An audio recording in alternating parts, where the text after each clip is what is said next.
لیکن میرے دوستو آج افسوس کی بات ہے مانگنا عام ہو گیا ہے. وہ مانگنے والے جو ہے وہ بھکاریوں کا جو ہے وہ طرز کیا بولتے ہیں مانگنے کا انداز بدل گیا ہے. وہ کیا ہے اسٹینڈرڈ بھکاری. ہمارے یہاں وہ ہے نا جہیز کا طلب کرنا, جہیز کا مطالبہ, یہ ہے بھکاری. اللہ کے رسول صلی اللہ علیہ وسلم قرآن کریم میں ہے کہ اللہ تبارک و تعالیٰ نے تو مردوں کو عورتوں پر فوقیت دی ہے کہ وہ ان کے حقوق کی ادائیگی کریں, نہ کہ ان سے مطالبہ کریں.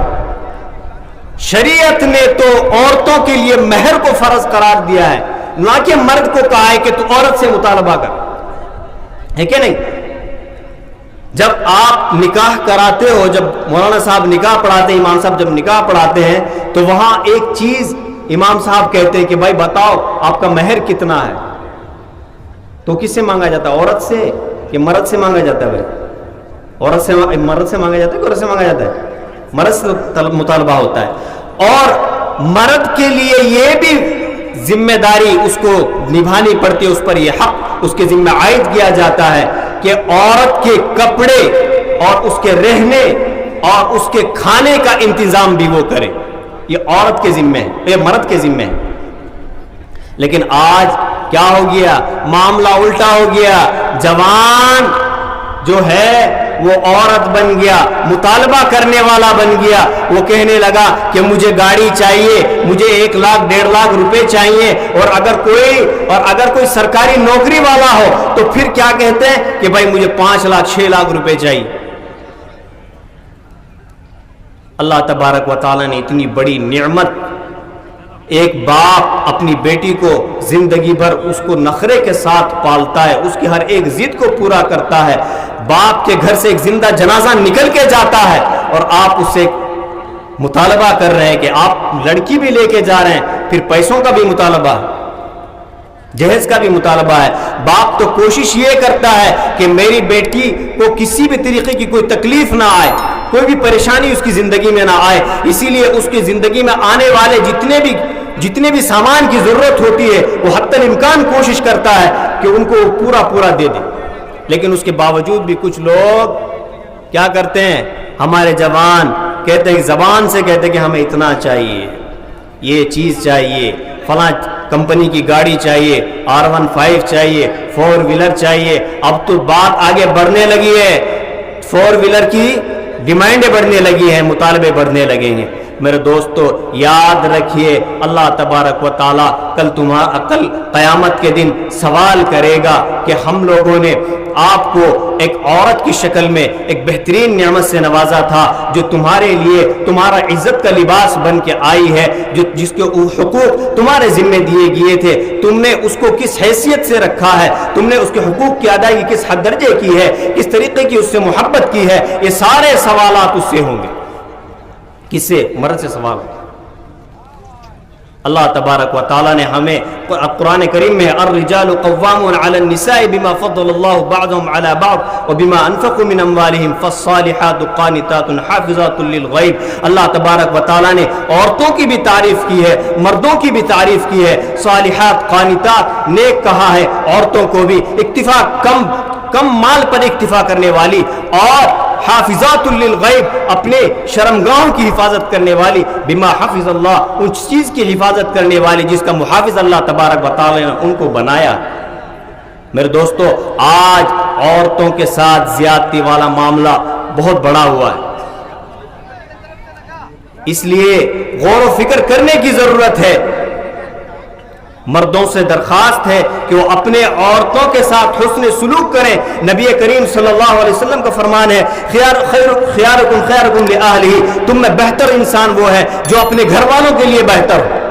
گھر والے اگر گواہی دے دے کہ ہمارا مرد بہتر ہے تو یاد رکھیے حقیقت میں آپ اللہ اور اس کے رسول کی نظروں میں بھی بہتر ہیں. اور اگر آپ کی گھر والی آپ کے بارے میں گواہی دے کہ آپ بہتر نہیں ہیں, آپ اچھے شوہر نہیں ہیں, تو یاد رکھیے آپ اللہ اور اس کے رسول کی نظروں میں بھی بہتر نہیں ہیں. لیکن یہ بات عورتوں کی شریعت کی نظر میں ہی سنی جائے. لا طاعت لمخلوق فی معصیت الخالق, کہ بندے کی بات, مخلوق کی بات وہیں تک مانی جائے گی جہاں پر اللہ کے حکم کو توڑا نہ جا رہا. میرے دوستوں میں بتا رہا تھا وہ صحابی اللہ کے رسول صلی اللہ علیہ وسلم کی خدمت میں 15 دن کے بعد تشریف لائے، ان کے ہاتھ میں 15 درہم تھے۔ کتنے درہم تھے؟ 15 درہم تھے۔ آپ نے فرمایا جاؤ ان سے کپڑا بھی خریدو، اپنے گھر والوں کی ضرورتوں کے سامان بھی خریدو، اس کے بعد اپنے گھر جاؤ۔ نبی کریم صلی اللہ علیہ وسلم نے ہمیں طریقہ سکھلایا ہے کہ حلال کمائی کیسے کرنی ہے۔ نبی کریم صلی اللہ علیہ وسلم سے کسی نے پوچھا کہ اللہ کے رسول صلی اللہ علیہ وسلم سب سے بہتر روزی، سب سے بہتر مال کون سا ہے؟ آپ نے فرمایا وہ ہے جس کو تم نے اپنے ہاتھ سے کمایا، جس کو تم نے اپنے ہاتھوں سے کمایا۔ آج افسوس کی بات ہے کہ آج ہم اپنی محنت کی کمائی کے پیسے بھی حرام جگہ میں لے جا کے ڈال دے رہے ہیں۔ تو میرے دوستو یاد رکھنا چاہیے کہ یہ لوٹری والا مسئلہ، یاد رکھیے یہ سود کے اندر آتا ہے، سود کے اندر آتا ہے، اور سود وہ چیز ہے جس کو اللہ تبارک و تعالیٰ نے قرآن کریم میں کہا ہے کہ سود حرام ہے۔ احل اللہ البیع وحرم الربا، کہ ہم نے تجارت کو حلال کیا ہے اور سود کو حرام بنایا۔ اور یاد رکھیے سود سے ہمیشہ جو غریب ہوتا ہے وہ اور زیادہ غریب ہو جاتا ہے، اور جو مالدار ہوتا ہے اس کے مال میں بڑھوتری ہوتی ہے۔ سود سے کبھی غریب کا نفع نہیں ہوتا ہے۔ اس لیے میرے دوستو حلال روزی کو تلاش کرنے کی کوشش کرو، اور اللہ تبارک و تعالیٰ سے دعا کریں کہ اللہ تبارک و تعالیٰ ہم سب کو حلال روزی عطا فرمائے۔ میرے عزیزوں، آپ سے ایک درخواست ہے، وہ یہ ہے کہ ہمارے مہمان خصوصی حضرت علامہ و مولانا قاری احمد علی صاحب کچھ دیر میں تشریف لانے والے ہیں۔ ان سے پہلے ہمارے مہمان محترم جناب دل خیر آبادی صاحب آپ حضرات کے سامنے دوبارہ سے تشریف لائیں گے۔ امید ہے کہ آپ حضرات اسی طریقے سے پوری سنجیدگی کے ساتھ تشریف رکھیں گے اور بغور کلام کو سماعت فرمائیں گے۔ اللہ تبارک و تعالیٰ سے دعا ہے کہ میرے دوستو میں بتا رہا تھا کہ ہم لوگوں کو حلال روزی تلاش کرنا چاہیے۔ حلال روزی کے لیے حلال روزی کمانا کیا ہے؟ فرض ہے۔ کیا ہے بھائی؟ فرض ہے۔ قرآن کریم میں ہے یا ایھا الذین آمنوا اذا نودی للصلاۃ من یوم الجمعۃ فاسعوا الی ذکر اللہ وذروا البیع ذلکم خیر لکم ان کنتم تعلمون فاذا قضیت الصلاۃ فانتشروا فی الارض وابتغوا من فضل اللہ، کہ لوگوں جب جمعہ کے دن جمعہ کے لیے اذان کہہ دی جائے تو تم لوگ اللہ کے ذکر کی طرف دوڑو، اور جب نماز سے فارغ ہو جاؤ تب پھر اللہ کی زمین میں پھیل جاؤ اور حلال روزی تلاش کرو۔ میرے عزیزو، اللہ تبارک و تعالیٰ نے انسان کے لیے حلال اور حرام کو بیان کر دیا ہے۔ ہمارے سامنے علماء کرام موجود ہیں۔ ساری چیزیں آج کل تو اتنا آسان ہو گیا ہے، جب سے سوشل میڈیا کا زمانہ شروع ہوا ہے کہ ہر چیز آپ کے موبائل میں ہے۔ آپ کو کوئی عالم کے پاس جانے کی ضرورت نہیں ہے، آپ اپنے موبائل سے سوال کر لیجئے، آپ کو مل جائے گا۔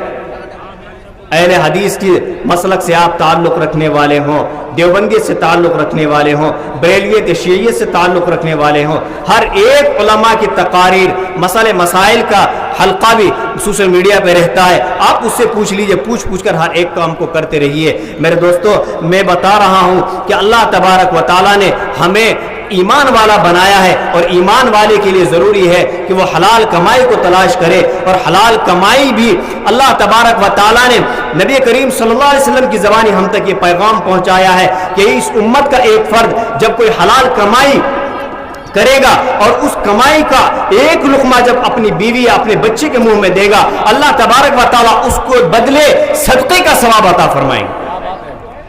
انسان کے لیے تو ضروری ہے کہ وہ اپنے پیٹ پالنے کے لیے کچھ بھی تو کمائے، لیکن حلال کمائی کے ساتھ اگر اس کو کرے، اللہ تبارک و تعالیٰ اس کے بدلے صدقہ کا ثواب عطا فرمائیں گے۔ ہم لوگوں کو افسوس کے ساتھ یہ کہنا پڑتا ہے کہ ہم لوگوں کو حرام مال کی طرف بہت زیادہ ہوتی ہے۔ ہم لوگ چاہتے یہی ہیں کہ ہمارے پاس اچانک سے پیسہ آ جائے، وہ ہمیشہ جو جوا والا مسئلہ ہے نا، سٹا والا مسئلہ ہے، اس میں لت کیا ہوتی ہے کہ ایک لگائیں گے 1000 آئے گا، ایک لگائیں گے 1000 آئے گا، ایسے کرتے کرتے اپنا گھر گروی ہو جاتا ہے۔ دو انسان اپنی بیوی کو بھی گروی رکھ دیتے ہیں، ایک نشیڑی اور دوسرا جواڑی۔ یہ دو انسان ایسے ہوتے ہیں جو اپنی لت کی وجہ سے اپنی بیوی کو بھی، اپنے گھر بار کو بھی گروی رکھ دیتے ہیں۔ یہ لت اتنی بری ہے، جلدی سے چھٹتی نہیں ہے۔ اسی لیے میرے دوستو، جو لوگ اس میں مبتلا ہیں، آج ہی اللہ سے توبہ و استغفار کریں، آج ہی اس سے رجوع کر لیں کہ ہم نے جو اپنی زندگی میں، سابقہ زندگی میں جو کیا ہے، اللہ تبارک و تعالیٰ غفور الرحیم ہے، اللہ تبارک و تعالیٰ سے سچے دل سے توبہ کر لیں اور حلال کمائی کی طرف آ جائیں۔ اللہ تبارک و تعالیٰ نے اس زمانے میں تو بڑے موقع فراہم کیے ہیں، ہر طریقے سے ہم لوگ حلال کمائی کر سکتے ہیں۔ آج افسوس کی بات یہ ہے، ہم لوگ سوچتے یہ ہیں کہ حرام کمائی صرف یہی ہے کہ ہم لوگ دھوکے سے کما لیں۔ نہیں میرے دوستو، جوئے سے کما لیں، یہی صرف حرام کمائی نہیں ہے، بلکہ آج ایک رکشہ چالک سے لے کر ایک منتری تک کرپٹ میں مبتلا ہے۔ میرے دوستو، وقت ہو چلا ہے، وقت کی تنگی کے ساتھ میرے دوستو اب ہم لوگ اپنے مہمان ذی وقار جناب دل خیرات آبادی کو دعوت سخن دے رہے ہیں کہ وہ ہم تشریف لائیں اور اپنے نعتیہ کلام سے سامعین کو محظوظ فرمائیں۔